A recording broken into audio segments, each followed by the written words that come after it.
Good evening, ladies and gentlemen, and welcome to the Shelley Tasker Show, coming out of speakfreeradio.com. It's good to have your company. Today's date is Wednesday, 28th of February. Ready for that leap year tomorrow. Wonder if many of you will be proposing to your men. Anyway, great guests lined up for tonight. It's all going on with the FARMRS. I've been following it for quite a few months now, and this legend has come to my attention, and I thought it'd be great to have him on. So tonight we're talking about farming. And straight after this show, the Kerno Connection will follow with myself and Malefica Scott. But let's bring on Mark Byford, No Farmers, No Food, and he's also known as the Bowler Hat Farmer. Good evening, Mark. Shelley, good evening, darling. How are you doing? I'm living the dream, Shelley. Good to hear it. Always. And the bowler hat's with me. Yeah, it looks good. that was my great granddad's. Oh, was it? Was he a farmer as well? He was. Oh wow, right. So you've got quite a story to tell, really, and where it's all going. Give us an introduction, Mark, about how you got into this, a bit about your life. Just okay, a little bit. So I come from a farming family background. Decided at 11 years old that I was a big boy and really got to go and get a job, because my dad told me that he would match any pocket money what I earned. He wasn't going to give me any. So I went to the pig farm, which was kind of the next house along, and said to the farmer, I need a job. And I started on the farm at 11, mucking out the pigs, and absolutely just loved farming. Didn't want to go to school. I didn't fit into that box at all. I just wanted to play about on the farm, get on a tractor, being with the animals and enjoy life. And soon come to realise that me and school didn't fit on. I did my college and, got my piece of paper, which was all important in life. And no one's ever asked for it since, funnily enough. But but it took me 2 years to get it, so I ought to keep it. So that was kind of me. I, from that, went into working on the market stall. From that, I went to set up a market garden. I've run market stalls myself. I've been in and around the kind of food and the farming side ever since I left school. I now work full time for a fruit and veg wholesale company just picked out in East Anglia.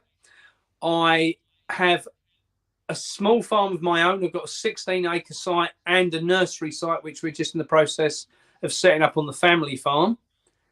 I've got a CIC, which I run in the background to assist and help people wanting to get into the food and farming industry. So it's never boring. And obviously I do all my podcasts and things as the Bowler Hat Farmer. So stuff. Plenty to do. Yeah. Plenty to do. Yeah. I'm just going to check the stream's working on the radio a minute. They've made a mistake somewhere there, but we're going live on Rumble and StreamYard. So somebody will message me in a moment. 1 week we're going to get it right. Anyway, so Mark, what's been happening? Why are we at this point now? It's been going on for a few months. We're seeing tractors going out and all these protests and stuff. I mean, It's been going on throughout Europe and it's now coming to the UK. So what is this all about for all these newbies out there that are questioning what's going on? This backdates somewhat. If I tell you the story back as far as I know, at 21 years old, I'm 56 now, Shelley. At 21, I was approached by a friend of mine who, this is before the internet days, really, who was very, very awake. He did leaflet dropping door to door, and he came round one day and he used to drop leaflets for me for my veg business. And he came around and he said, I need to talk to you about something called the 2030 Agenda. I'd never heard of it. A year went past and he kept talking to me about it and I kind of dismissed it. And then he gave me a copy of it and said, read that. And that kind of shocked me because I'd got 4 young children at the time and looked into the depth of it. And Shelley, I've got to be honest, I couldn't get my head around it because I thought to myself, well, all this is okay, but farmers are still farmers. They're still going to want to grow food and breed animals.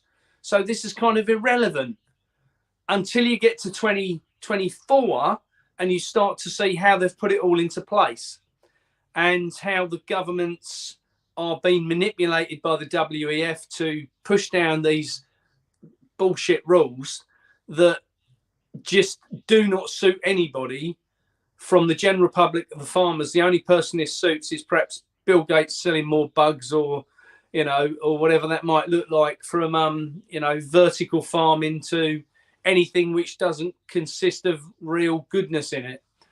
So I looked into it, and the more I looked into it and the deeper I got down the rabbit hole, the more it became apparent that we were heading towards this cliff face that we were just going over, and we were going to get kicked on the way past because there was nothing to stop it. So it was quite obvious that at some point there would have to be a kickback against it. And obviously 2020 came. I was running a farm shop at the time on our small farm, and we had a situation where we were selling £100 worth of vegetables a day, and then 10 vegetable boxes each week. And then within 3 days, we were selling £15,000 a day and 400 boxes a day. So everybody realised there was this massive food shortage. I personally think that was just a trial to see what happened. I think that was a trial to see, one, how people like ourselves could react to that, and two, to see how the supply chain for us stood up. What's happened in the past 4 years that I've seen is the produce, what was coming in from places like Holland, Spain, Italy, France, let's say, what was quite happily during the pandemic coming through the borders, isn't now quite happily coming through the borders. So what we're going to see this time round is a massive food shortage. Now, up to 18 months ago, I think the stats on this are correct, we were growing 60% of the food which we need in the UK. And that now sits at 49%. Just that 18-month window has shut that down that much. And Shelley, I've been out the last week. I've spoke to a farmer who's a beef farmer, cattle farmer down in Ipswich, down in Suffolk. I've spoken to one in Norfolk. I've spoken to one and interviewed one in Derbyshire this week. And they've all got the same issue. So if they pay, let's say, £5 to £8 an acre per month for grazing for the animals, which is kind of a standard, the landowners who they rent their land off are now being offered £25 an acre per month to not grow anything. So they're chucking all the tenant farmers off the land to claim the subsidies, or worse than ever, to put bloody green electricity initiatives in place. Solar panels and wind turbines and things that just serve us no purpose. I mean, I don't know about you, but I've never tried eating a solar panel. I've never tried eating a pretty field full of flowers or nice big trees, but my kind of understanding of it is we need fruit and vegetables and meat, and without those, sorry, I don't know if you could hear that. We're just sorting out the stream as you're talking. No. It's okay, right? Everybody should hear us now. We're on, and for those of you, apologies that on Speak Free Radio, I've got Mark Byford with us. No farmers, no food. He's telling us a bit of his story, and I feel sorry I've interrupted you full flow there, Mark, but we're live on the radio now anyway, but we'll carry on. So sorry, Mark. No problem. So in the background, we've had all this going on about the farmers are being, the landowners are being paid up to £25 an acre not to grow food. So they're telling all the tenant farmers to get off because they can earn more as a result of growing pretty flowers, or, just total nonsense. So a lot of the farmers have really 3 big challenges to play. One, net zero, and the absolute tosh around that. So from my understanding, when I went to school, because we actually did proper lessons when I was at school, carbon in the atmosphere gets swallowed up by the green things on the planet, let's say grass. Yeah. Cows eat the grass, getting rid of the carbon. They turn that into protein and fat. We eat the cow, consuming the carbon, and the carbon is gone. Now,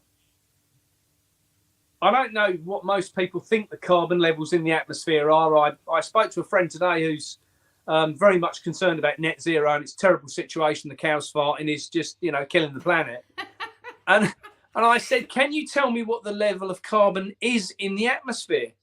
He said, it's got to be about 10%. I said, well, that's interesting. I said, two things are interesting in that.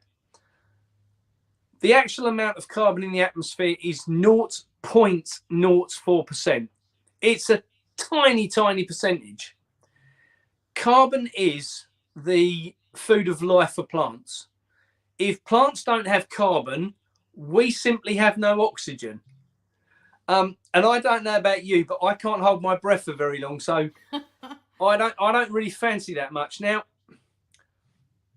the challenge is, and this is the bit where I struggle, Shelley, because I'm a tomato grower. So I grow polytunnels full of tomatoes in the summer, and we close the polytunnels up and undo canisters of carbon dioxide in there to force the carbon up to 20% in there, because it opens up all the little follicles on the tomato plants. They suck it up. They use less water, and they grow really big. They more thrive. carbon, the better. Yeah. Yeah. Now, we force that up to 20% in the polytunnels, and we work in there. It doesn't kill anybody. So when they tell us we've got to reduce carbon, I genuinely don't see that as an issue. And there's another myth around this, that when temperature rises, carbon dioxide goes up in the atmosphere. That's the other way around. If carbon dioxide goes up in the atmosphere, the temperature rises. So it's completely, they've spun all the science on this to get basic-minded people thinking that the government must be right, because we know they'd never lie to us. Never. So it's interesting when you look at all this. So net zero is a policy, and everything around net zero, which means we've got to have less animals, less agricultural land. We've got to set more trees on agricultural land. We need less coal or nuclear power stations, and we need more windmills and more solar panels. And as a result of that, we use more and more land up. So there's less and less for growing food. I can't help but think that if we really wanted solar panels, we'd put them on every building. And that would make a lot of sense. And I could understand that. But taking up the thousands upon thousands of acres of land we have across the country to put these in is just mind-blowing. So the net zero is one thing. We also have the cost of running the farms has gone up because of, obviously, diesel's gone up. At the start of the pandemic, we were paying 20 pence a litre for red diesel. That's now almost £1 now. So that's gone up 5 times for running the vehicle, like the tractors and things. We've got the electricity costs for running, whether it's the grain store, for running the fans in there, the heaters in there to dry grain out, whether that's the chicken houses to keep them warm, whether that's fans to keep them cool, whether that's milk equipment in the dairies, whatever it might be. All the farmers use loads of electricity, and that's gone through the roof. So the cost of running the farms has escalated out of control. And this brings us on to the next section, which is the supermarkets. And the supermarkets not paying enough for the vegetables or the produce. And a lot of that has come about, Shelley, because what's happened is the farmers took on the contracts when the cost of running the farm was down here. Right. Now the cost of running the farm is up here, and the supermarkets still only want to pay here. It doesn't stack up, and the supermarkets will not back down from the price they're paying, and they will not pay the farmers any more money. So I spoke to a friend the other day down in Wales. He's a dairy farmer, and he's been paid 32p a litre for milk. Okay? Cost of production, just under 40 pence. So every time the truck goes up the drive with thousands of litres of milk on, he's losing money. Every day, 7 days a week, with no way out of the contract. Supermarkets are not prepared to give. The public have a perception that the subsidies farmers got was to buy pretty tractors and nice Range Rovers and all of that. The subsidies were there to drive the price of food down. So when you got it in the supermarket, the price was reduced. So what's happened is now the farmers are losing money, the subsidies have stopped, and now there's no help. So the price of food's got to go up without any doubt at all. So I think that what will happen is a lot of farms will just have to pull out of the contracts, otherwise they'll bankrupt themselves and lose the farms.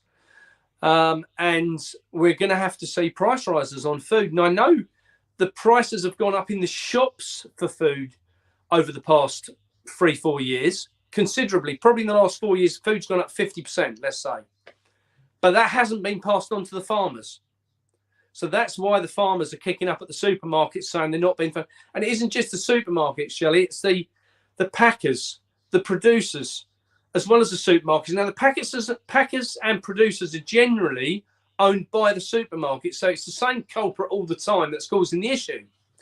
So that's another big part of this, is that kind of cost of living for the farmers and the value of what the supermarkets are not paying against what the contracts need to pay out.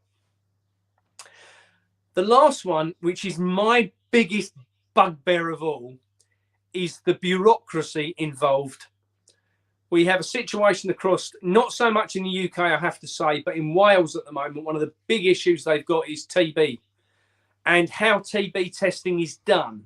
So I don't know if everybody knows this, but on our farm, we have badgers, and badgers allegedly carry TB. So we've been looking at putting cattle back onto the farm because it's something that my uncle, who's got the farm, hasn't done for a long time. So we've been looking at putting that back on the farm so that we could have some meat ourselves should it become hard to get. The challenge is that badgers sometimes, and I say sometimes, carry TB. So what you can do is get your badgers tested to see if they've got TB or no TB. If they've got no TB, you're best off leaving them on the farm because they will then deal with other badgers trying to encroach on their territory. So if another badger comes in with TB potentially, you haven't got to worry about that because your own badgers will deal with it. So that's a big issue because how the TB testing's done, in my opinion, and this is only my opinion, it's very much like testing for bird flu. It's very much like testing for COVID. If you want to get the result what says this animal is sick, you can get the result saying this animal's sick. So thousands upon thousands of perfectly healthy cattle are being destroyed as a direct result of TB testing. It's a complete bloody farce. Like the COVID test, like you say, yeah.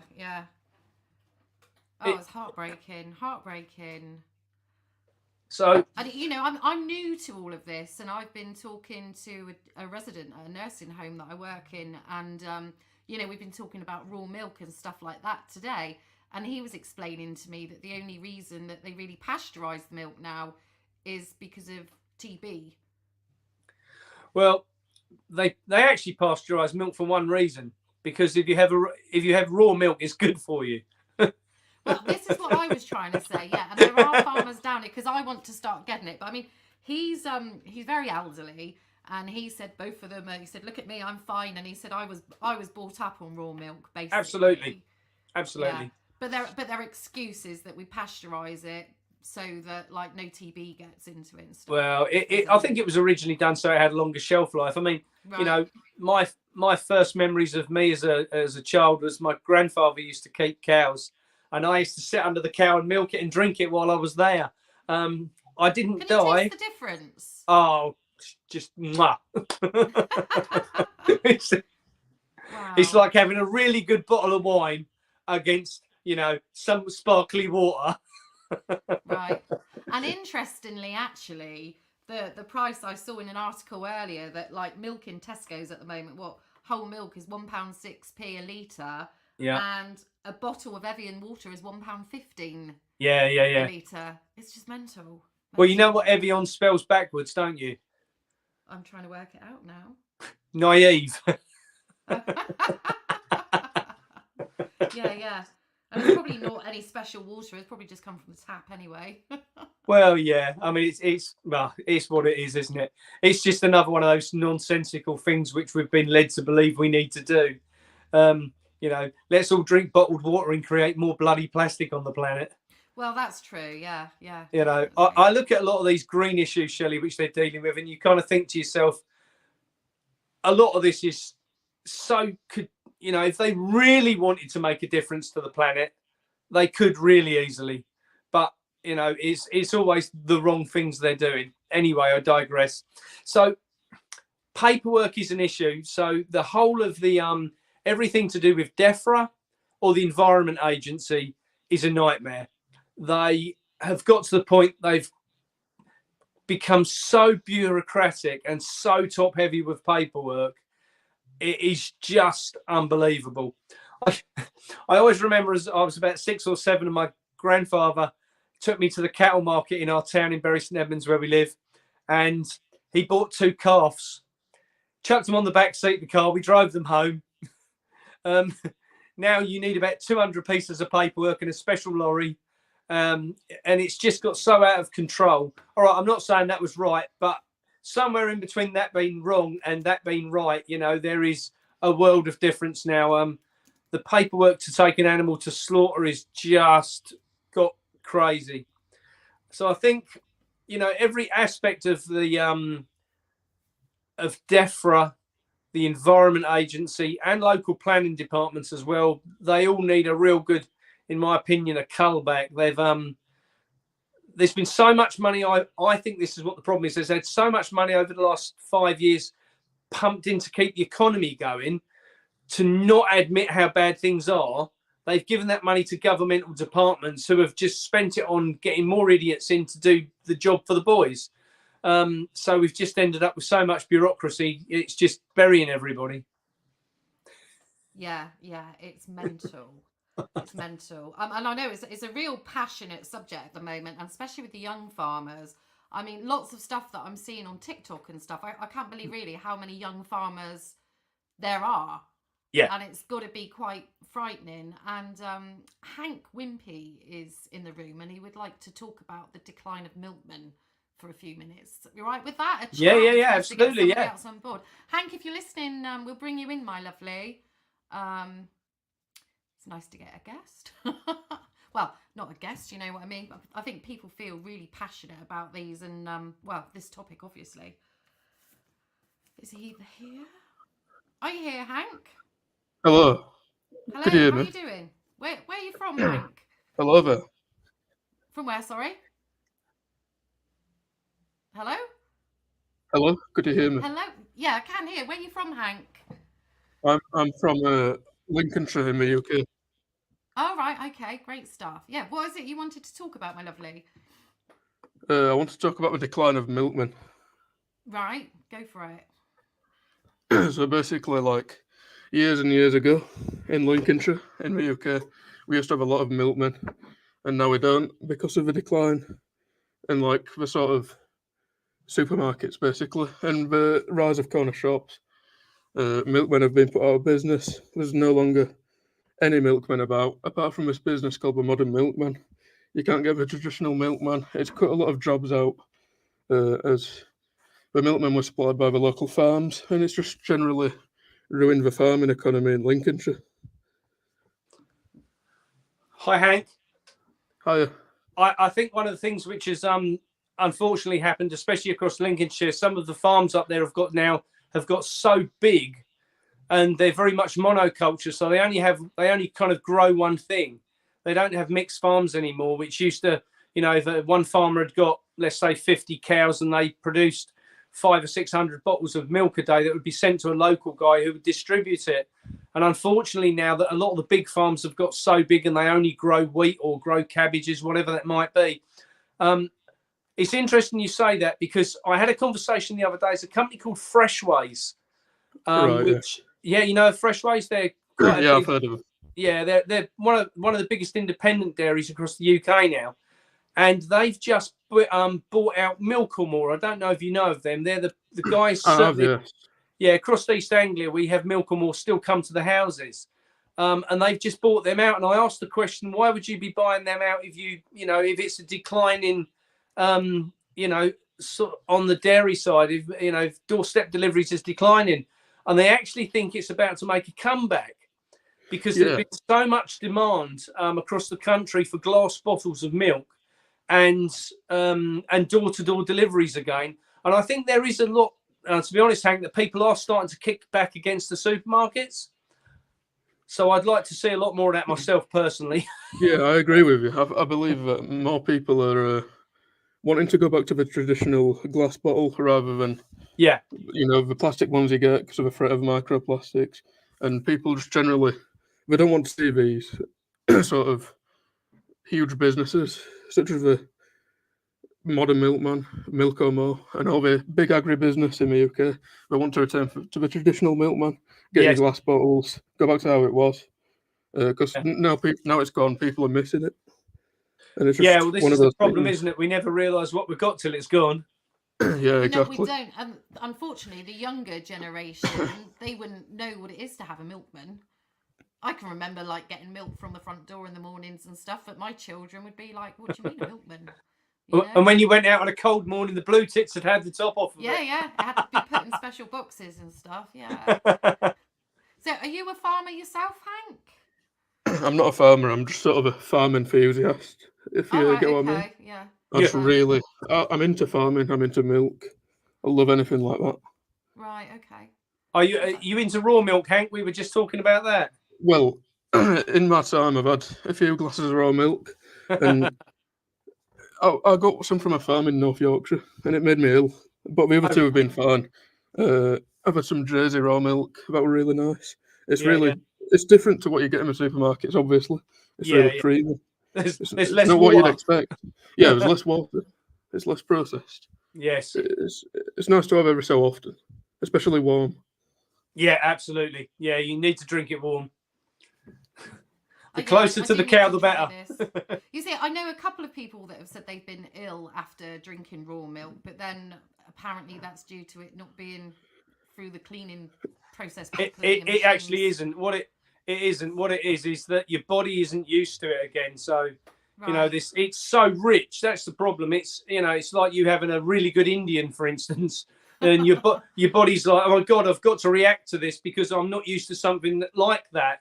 So it's about cleansing the body out, and that's I can't remember the guy's name. There was a guy who did a cracking video with Richard Vobes talking about raw milk, and he was the guy in the through the 70s and 80s that actually pushed to keep raw milk on alive, and he actually talks about what it was within the body that reacts to it, and it was really, really interesting. Yeah, all of those. What do you call it? All your gut proteins and stuff like that. Yeah. Yeah, it's for like a healthy gut. And from what I got ill with, from what I've seen, it seems to be popping up quite a lot of places, like farm shops. We get like the raw milk sort of vending machine, if you've seen them. Yeah, that's what some of the locals do. I've been told a few towns up. So I'm going to have to venture and try this. So. Yeah, it's definitely the way forward. Raw milk. And vegetables as well. We need to get more farmers growing vegetables again. We need less maize being grown for biofuels. We need less sugar beet being grown for bloody sugar. We are just all the things which we're growing at the minute is completely upside down. We need to be just concentrating on food. And I foresee in the next year, 18 months, we are going to have a huge food shortage. Cannot emphasize that enough. No.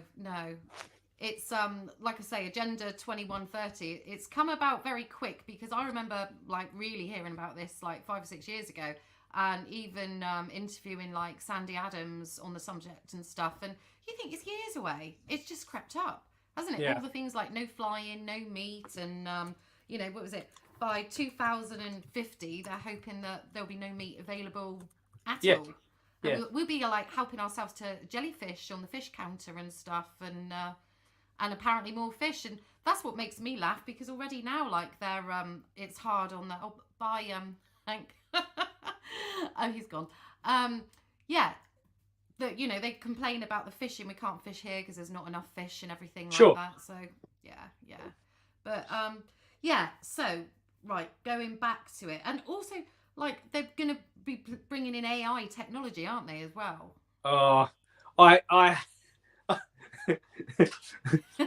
passed comment the other day after our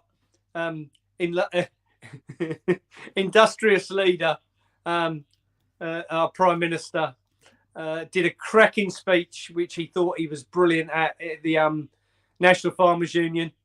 And he said they're going to make £70 million available for AI and robots on farms.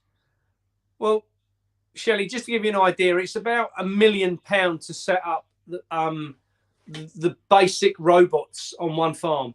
That's for 2 robots and the computer system to run it. About £1 million.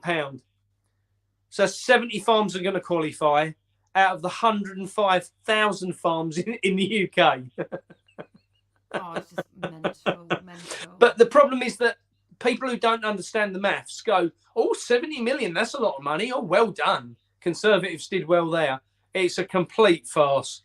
When you take 70 million over a country, it worked out about, I think it was about £675 a farm from memory. So, yeah, you kind of just got to laugh it off, really. I mean,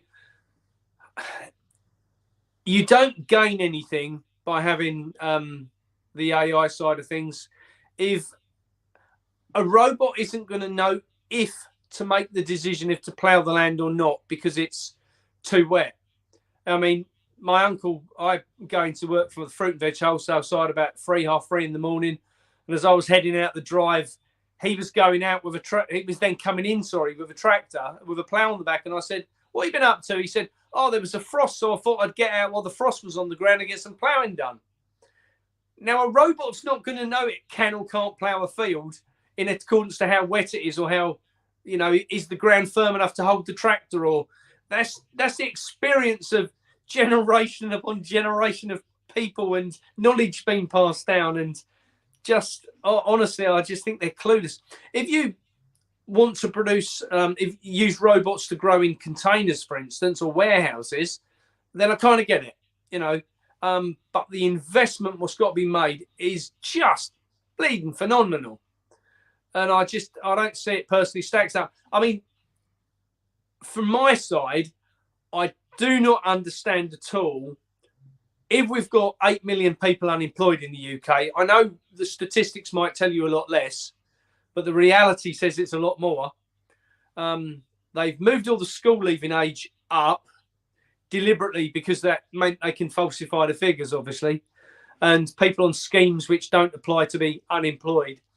But if we've got 8 million people unemployed, surely, just surely, Shelley, we can find them a job. Weeding the garden, weeding fields, like instead of a robot. We're paying them anyway. We've got to pay them to sit at home. yeah, definitely. It makes no sense. So where are the farmers hoping to get with this then? Do you think that all of this protesting, do you think it's going to get anywhere? I'll tell you what I think. I spoke to a friend in Germany, and he's an English lad, married a German farmer's daughter. So he's been living out there now for some years. And I said to him, Dwayne, what's the situation with what's going on out there? And he said, firstly, you have to understand that it took 18 weeks to get the tractors out. And I said, 18 weeks? He said, yeah, that was the planning behind it. So what they did was they got a 10, 12-week campaign in place to get the public on board, to get the public prepared for what was coming so that people weren't caught out when the supermarkets ran out of food.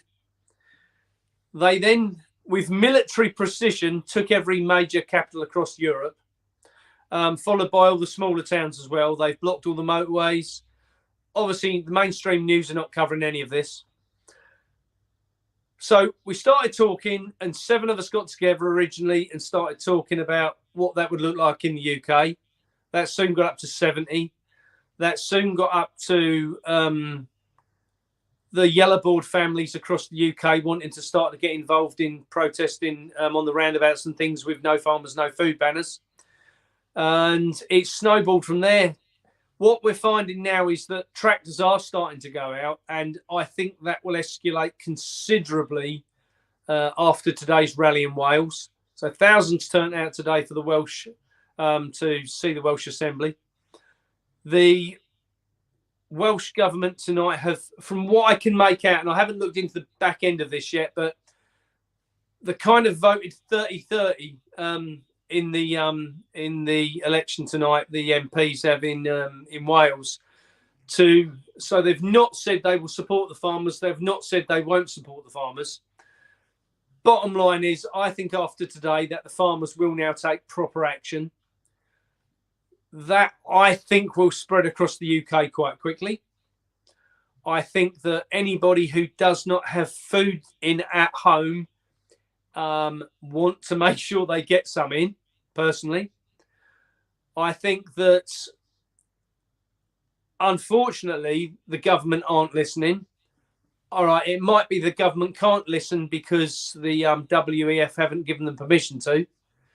What I will say on that is, across Europe, the governments are backing down hand over fist over a lot of the net zero policies. And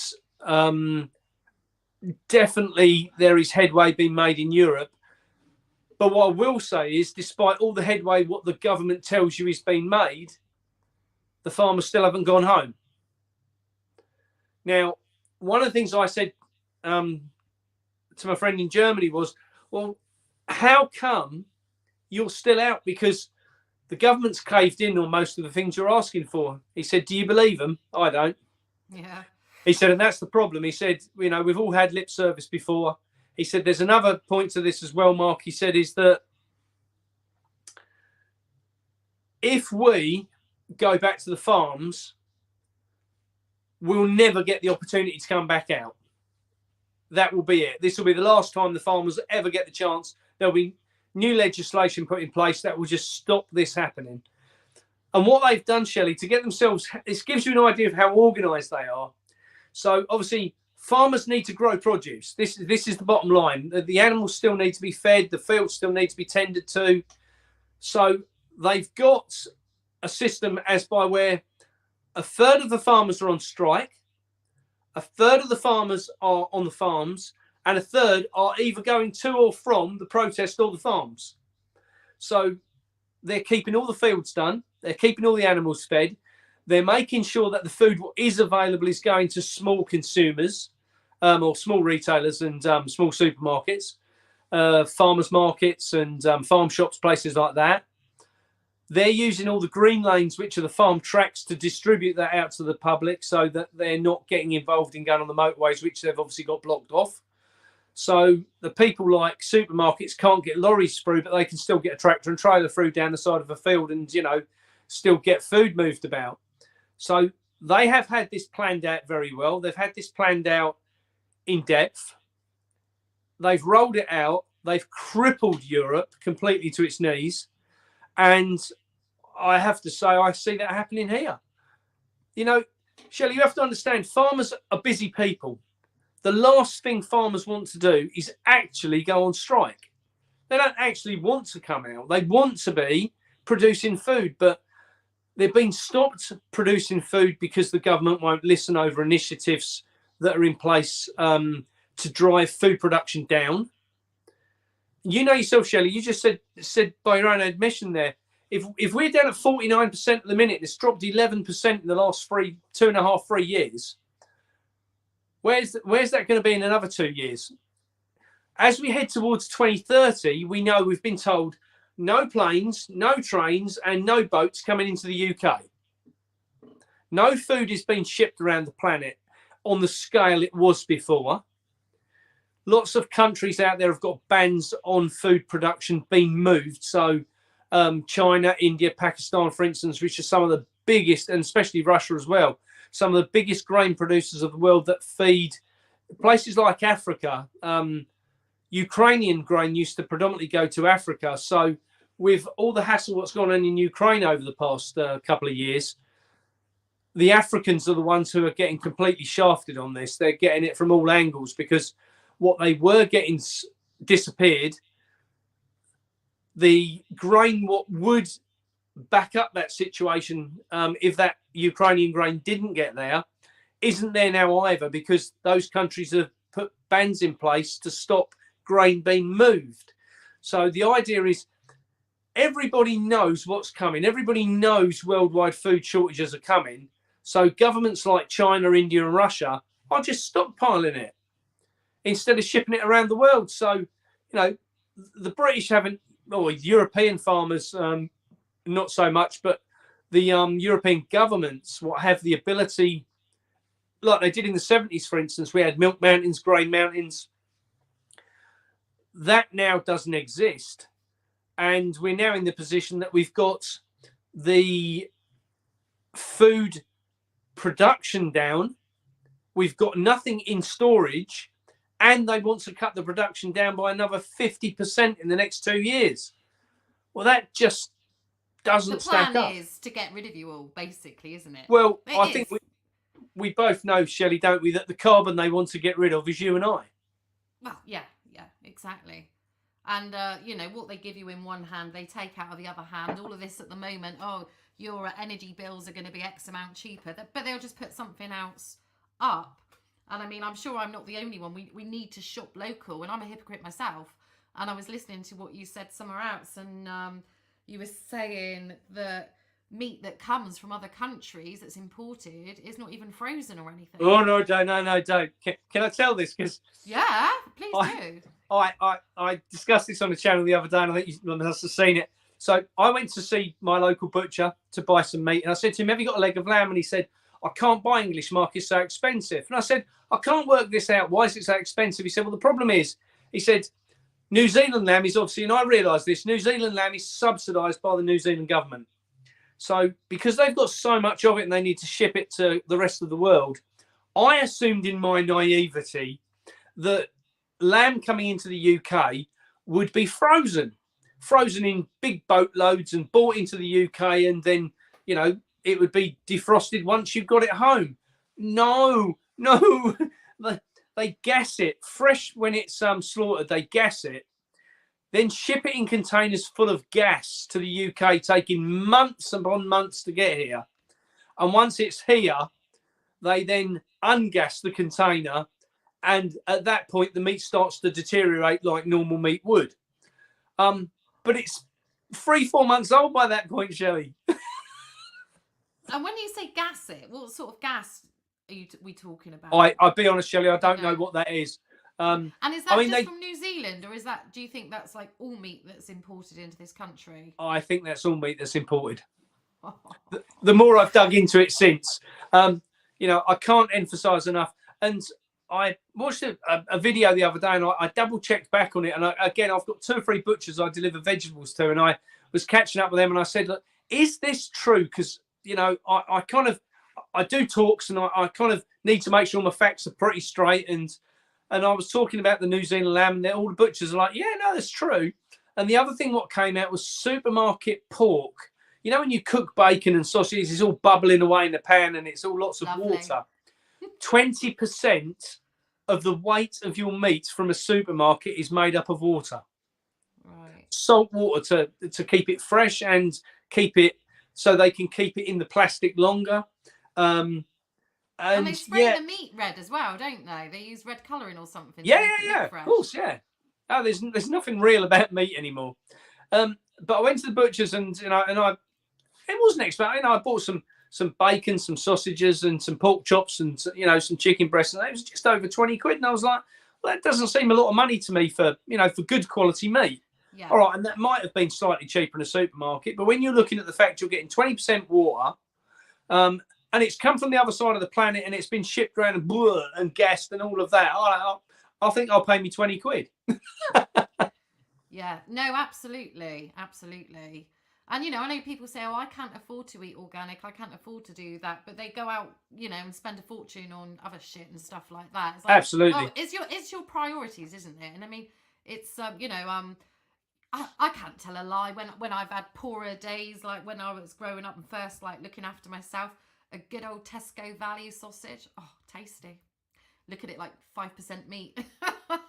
I don't want to know what the rest were. But, it was doable. But you know, fortunately, I think I've got a mind, and you look into it a bit more. But there are people out there, they don't care what they're consuming or what they have. You know, they were having a donut for having a COVID jab, weren't they? So Yeah, absolutely. and that's Absolutely. what you said as well.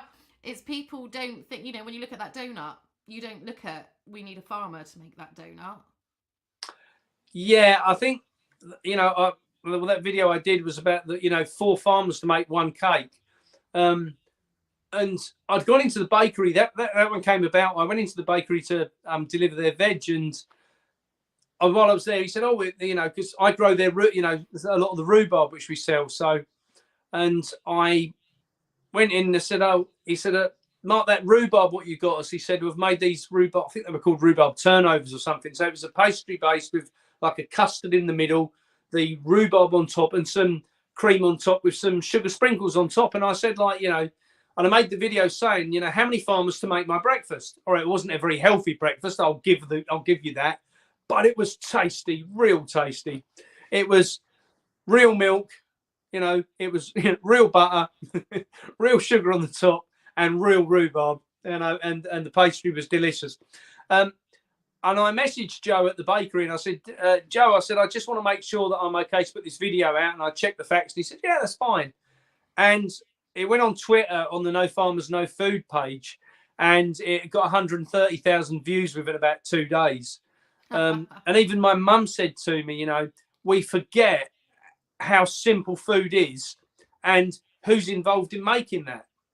You know, when you think that was one item, if you take I don't know, let's say a fry up for breakfast, and these days, because so many farmers only produce one thing, you know, you've got, you know, to make a cup of tea, you want the sugar, the milk, the tea bag, the water, you know. So you've got 3 for your cup of tea or your coffee. You've got, you know, your flour for your bread, your butter to make your toast. You've got the pork. You've got the eggs. You know, you've got the mushrooms, the tomatoes. You can end up with 10 farmers just to make one breakfast. And then you want probably the same for dinner. And then probably the same for supper, you know. So you're looking at it and you go, potentially 30 farmers a day just to keep one person in food. And that's scary, you know, and you kind of think to yourself, well, that doesn't stack up at the current rate we're losing farms. So that was when I really started getting involved in the No Farmers, No Food. I don't know if you've spoken to Catherine McBain. She runs the PFFA, the People's Food and Farming Alliance. So I'm working really closely with Catherine and others now. As a result of the No Farmers, No Food campaign, it was okay. If it all comes to play and it all goes to shit and the supermarkets don't get any food, what's in place to get the food, what is produced, to the public end users? So will that be more box schemes? Will that be more farm shops need to appear? Will that be, you know, small local shops that already exist, like village shops or small supermarket chains, you know, the small petrol station that sells a little bit of fruit and veg? What will that look like? You know, if big farmers that produce a lot of grain and that grain goes off to a mill that's owned predominantly by one of the producers that produces for the supermarket supply chains, is there any smaller mills out there, you know, nowadays, what could take up some of that slack and actually make flour or, you know, whatever that looks like? So the answer is yes. There is a lot of stuff out there still what could be utilised that isn't being utilised. And that's one of the things Catherine's working heavily on with the PFFA. We've got a hell of a team on that now. Sandy Adams, you spoke about. Sandy's working on that with us. A lady by the name of Rachel, who is the lady who challenged Colchester Council. She challenges about a lot of the green issues. I don't know if you've met Rachel. No, but anyway, no. There's a lot of people which are involved in that in the background, which have all got a kind of a common stance towards the BS what's going on. And we're all looking at this and coming together. So we're making a video over the course of the next week. I've been out and interviewed several farmers for that. We are putting that out this Sunday night to the public via the PFFA website and social media. Next Wednesday, there is a public Zoom call for up to, I think it's 500 members of the public to get involved to talk about the options to come away from the supermarkets as a consumer. And then we will start to roll out plans of what that looks like. And I think our timing's bang on, because I think by then, a lot of the food, what is being supplied into supermarkets, personally, I think will start drying up. I think the farmers after today in Wales, there's farmers already down in Dover, Kent, that are already going out and protesting. There's a big rally this weekend in Preston up near Manchester. So it's starting to spread across the UK now. And I know there's certainly rallies that I've heard about coming on across here in East Anglia where I am. And that kind of next progressive step is that, well, if we have to force the government's hand to listen, that's probably going to come about by turning off the supply chain to supermarkets. Yeah. Excuse me. And I don't think anyone would blame you, really. I mean, it's all very well, isn't it, saying, yeah, that's because I personally think that's what you need to do. I do. It would turn the world upside down. And, if people, the thing is, you don't want to panic people, like with the whole COVID thing, the toilet roll buying, it was just ridiculous. But there was certain things as well, wasn't there? I mean, I can remember, I couldn't get biscuits and things like that. And, there was a bit of a shortage around at the time. But yeah. This is, and I was saving food, and shouldn't tell anybody that because, we talked about these things in COVID times, what happens if the worst case scenario? Could people be banging on your door with a shotgun knowing that you've got food in the house? I know I think that's likely really, the case, yeah. Yeah. It sounds totally dystopian, but we just don't know what's around the corner. But I'm all for you guys. I think, enough's enough. And I think the only way you're going to get around it is say, right, to hell with you. And I mean, obviously, Shelley, in the UK at any point, I think the UK Army holds about 300 tanks. And there's probably 50 of those what are based in the UK, because obviously a lot of them are based across in Poland and so forth at the minute, in case they're needed in Ukraine. So there's 50 tanks. If the government wants to turn them on the farmers, they're probably going to be, I don't know, but 65,000 tractors across the UK that are all big enough to tip a tank over. So I kind of think the government needs to tread carefully and probably listen to what's been said to them, because at the end of the day, the policies are wrong. We know that. And that's not going to change from our side. That stance isn't going to change. The policies are wrong. What it needs is the government to change their stance.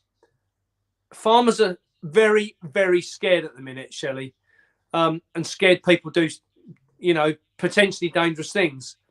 And that's what worries me at the minute with all of this, is like it has in Europe, it's very soon escalated. They were out on peaceful protests. Now you're seeing slurry tankers backing up over the riot police and just covering them in all sorts of shit. Yeah, it was funny.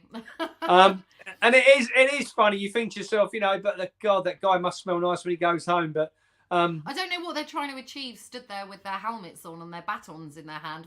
No, I mean, if you got someone coming down with a 40-ton tractor and trailer bellowing down with, silage on it, I'd say get out of the way, because they just go straight over the top of everything you can put in the way. These tractors now are so big that, you can see the escalation across Europe's happened, within, what we're talking, 6-8 weeks. It's gone from peaceful protest to more or less almost all-out riot. The farmers have been burning tyres on the streets. They've been, the one which I smiled about most was the French farmers who levelled all the topsoil down the motorway and then drilled it and said, we're not going home until we cut it. So to me, that was just fantastic. We're not seeing anything really on the MSN, are we? And like I say, if we go, to be honest, well, I've seen bits on Twitter, but TikTok seems to be the place. I've never seen so many farming videos. It's probably because it knows my algorithms at the Absolutely. moment anyway. But no, it's amazing. But I mean, also farmers have been offered, haven't they, £100,000 to sell their farm. Am I Shelley, right in saying that? To leave their land? There's loads of schemes in place, and if farmers are coming up for retirement age, they're making it now. The government will buy the farm at such a high value. The farmers don't want to hand down to the children the liability of the farm, because they've got a farm that's losing money, and then suddenly someone's coming along saying your farm's worth £5 million. If you take it, then we'll pay you today. And the farmer's looking at it going, well, I can look after my family forever if I get out. And, and that's just ridiculous. You've got people. I spoke to the guy I interviewed in Derbyshire on Saturday. He's the third generation to be on the land. He's 92 years. They've had a tenancy on a piece of land owned by Lord So-and-so. I won't say who, but Lord So-and-so. And the Lord has been granted the opportunity to put solar panels on the land. So as a direct result of that, he is in the position of being paid £250 an acre to chuck him off the land. The family's been there 92 years. The same bloodline of cattle for 92 years. Just going to get chucked. What would happen then? They would sell that cattle on, slaughter them. They'll all go to slaughter. He can't find anywhere else to farm. He's been trying, can't find anywhere else to farm because all the other farmers are in the same position. There's loads. I mean, the guy said to me, he said, when I was a kid, I suppose he's in his mid-60s now. He said, when I was a kid, he said there was 15 dairies within the neighbouring villages. He said, we are now the only one. Wow. That's just like, where do we get off on thinking it's acceptable to have complete reliability on the system? And, if you take Tesco's, Sainsbury's, Waitrose, they're all as bad as each other, and none of them care if the British farmer exists or not. Of course but they don't. No. The problem, what I see, Shelley, is the supermarkets have always had somewhere else to go and get the food. But the WEF screwed themselves over because what they've done is they've put the same legislation in worldwide. So all of the countries worldwide are producing less food. So the only thing we can end up with is starvation. The only thing we can end up with is eating bugs, or lettuces grown in water. Well, I don't fancy that. There's no goodness in it. There's no minerals, It's proven that the protein you get from bugs contains all sorts of nasties that you can't remove. So, yeah, I'm not really up for that, to be honest. I want me eggs, I want me meat. Your meat and your veg, and yeah. I understand vegans don't want meat. Well, that's lovely, but here's the fact: you're going to want to eat vegetables, So there ain't going to be any. No. And I mean, it's made me look at it a whole new point of view. And I swore the other night that I would never moan being stuck behind a tractor again. And this morning, typically, I was running late for work and I was stuck behind a tractor. And I was just like, oh, freaking typical. And then, he had a big bale of haylage on the back. And I was like, it never even entered my head that it's not just about us getting food. It's about the animals as well. Absolutely. When you think... It goes so far. If you take someone like my uncle, he'll be ploughing till 3 o'clock in the morning. I was saying the other morning at 3:30 when I left the farm, he was then coming home. He was back out again at 6 o'clock, to get some drilling done. So farmers have a real harsh life, I've got to say. I know from my side, between my fruit and veg wholesale side and my growing side, we're now coming into growing season. That's we're now starting to kind of gear up for getting things planted. And I'm obviously, because of everything what's going on in the background, I'm more conscious this year about growing a lot more stuff than we did last year. And last year we grew a lot more than the year before because I was concerned then, and and I was concerned the year before, right back to 2020. And I'm kind of now looking at things going, we're really going to have to up our game. I mean, I'm a coordinator of the Land Workers Alliance as well, Shelley, and I represent across East Anglia 250 small growers. And I think that what's going to happen is we're going to see a lot more coming from the small growers, the people who are not reliant on big equipment, big diesel bills. They're not reliant on the fertilizers that the big farms are, which they can't get hold of. They're already using natural fertilizers. So I think we're going to see a lot more from the smaller growers, the kind of CSA side of things, where where the people are running box schemes. I think you're going to see a lot more of the home delivery side on that. I think you're going to see a lot more on community-based projects, and I think you're going to see a hell of a lot more coming out of potentially big farmers that see the challenges, that do not have the capability or knowledge anymore to be able to grow lots of different things on a farm. And I think you'll see a lot more community farms popping up with inside other farms. So this will be where farmers say, well, look, I've got a 5-acre field there. If the village wants to get together and grow food, they can. And I also think you'll see a pop-up of a lot of farm shops over the next 12 months. And I think those farm shops won't be run by farmers. They'll be run by the community on the farms. So the farmer will say, well, I've got a barn. We could quite capably do this. I think one of the places we deliver to is a small village shop, and it's fantastic. So it's completely run by volunteers. It's funded by, they sell shares to the people in the village, and the money which is raised is spent on the stock and paying the bills. And then it can quite happily tread along in the background, trading, and there's no pressure on the shop to take and earn money because it's run by volunteers, and it's funded by the share options. And the people know if they buy £100 of shares, they're never going to get the £100 out of the shares, but they don't care. They want to support the community. Yeah, absolutely. And one thing I have seen as well is that a lot of these community shops, the profits they make don't go back into the shareholders. They actually go back into the community. So if, for instance, the village needs a new play area and the village shop's earned £500 this month, they'll help towards the play area. So I think you're going to see a lot more community spirit again with that, because, we've lost a lot of that, Shelley. When I was a kid, in the village I live in, well, they used to do an It's a Knockout every year.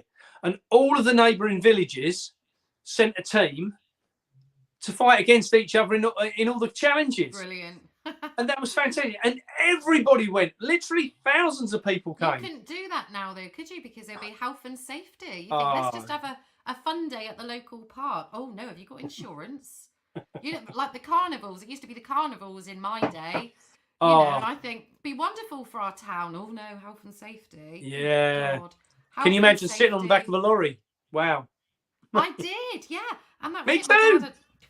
My dad had a coal lorry, and I can remember probably being about 4 or 5, and everybody was dressed up as St. Trinians, and we were all squirting with these bottles of fairy liquid, squirting water on people and stuff, and yeah, just real lovely days. But now the world's gone mad with health and safety, and I think everybody should just have, very woke. I think everybody should just have their own personal insurance, and then we wouldn't need sort of insurance, one insurance for one person for everything.